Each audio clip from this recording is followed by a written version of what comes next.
Sisters, ക്ഷണിക്കപ്പെട്ട അതിഥികളെ, ഫാത്തിമാത അംഗങ്ങളെ, എന്റെ പ്രിയ കൂട്ടുകാരെ, ഞാനിന്ന് നിങ്ങൾക്കുമായി പരിചയപ്പെടുത്താൻ പോകുന്നത് നമ്മളെ പോലെ ലാപ്ടോപ്പും കമ്പ്യൂട്ടറും ഉപയോഗിച്ചിരുന്ന സൈബർ അപ്പസോലൻ എന്നറിയപ്പെടുന്ന വാഴ്ത്തപ്പെട്ട കാർലോ അക്യൂറ്റസിനെ കുറിച്ചാണ്. കാർലോ അക്യൂറ്റസ് ഏറെ നാളത്തെ കാത്തിരിപ്പിന് ശേഷം ആൻഡ്രിയ അക്യൂറ്റസ് ദമ്പതികളുടെ മകനായി 1991 മെയ് 3-ാം തീയതി ലണ്ടനിൽ ജനിച്ച കാർലോ തികഞ്ഞ മാതൃഭക്തനായിരുന്നു. മാതാവിന്റെ മകൻ എന്ന് വിളിക്കപ്പെടാൻ ആഗ്രഹിച്ച കാർലോ നിരന്തരം ജപമാല ചൊല്ലി പ്രാർത്ഥിക്കുമായിരുന്നു. തന്റെ 7-ാം വയസ്സിൽ വിശുദ്ധ കുർബാന സ്വീകരിച്ച കാർലോ പിന്നീട് ഒരിക്കലും വിശുദ്ധ കുർബാന സ്വീകരിക്കുന്നതിൽ മുടക്കം വരുത്തിയിട്ടില്ല. ആഴ്ചയിലൊരിക്കൽ കുമ്പസാരിക്കുവാനും കാർലോ പ്രത്യേകം ശ്രദ്ധിച്ചിരുന്നു. വിശുദ്ധ കുർബാന സ്വർഗ്ഗത്തിലേക്കുള്ള ഹൈവേയാണ് എന്നാണ് കാർലോ പറഞ്ഞുകൊണ്ടിരുന്നത്.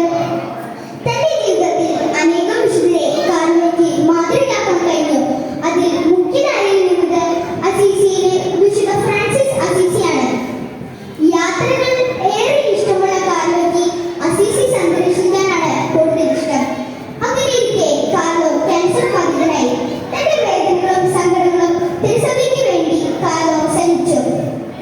വേദനയിലായിരുന്നപ്പോഴും കാർലോ മാതാപിതാക്കളോട് ആവശ്യപ്പെടുമായിരുന്നു തന്നെ ദിവ്യകാരുണ്യ അത്ഭുതങ്ങൾ നടന്ന ദേവാലയത്തിലേക്ക് കൊണ്ടുപോകുവാൻ. അവർ അവനെ കൊണ്ടുപോവുകയും ചെയ്തു. അവിടെ കാർലോ കണ്ട ദിവ്യകാരുണ്യ അത്ഭുതങ്ങളുടെ ഫോട്ടോസും വീഡിയോസും സ്വയമായി വെബ്സൈറ്റ് ഉണ്ടാക്കി അതിലൂടെ ലോകം മുഴുവനും അറിയിച്ചു.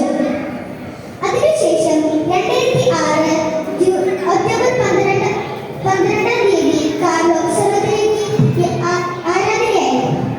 സ്വർഗ്ഗത്തിലേക്ക് യാത്രയായി. അതിനുശേഷം 2019 ജൂലൈ 5-ാം തീയതി കാർലോയെ ഫ്രാൻസിസ് മാർപ്പാപ്പ വാഴ്ത്തപ്പെട്ടവനായി പ്രഖ്യാപിച്ചു. പ്രിയമുള്ള കൂട്ടുകാരെ, നമുക്കും നമ്മളുടെ കൊച്ചു കൊച്ചു ജീവിതത്തിൽ നന്മകൾ ചെയ്ത് ജീവിക്കാം. ദിവ്യകാരുണ്യ ഈശോയുടെ സ്നേഹത്തിൽ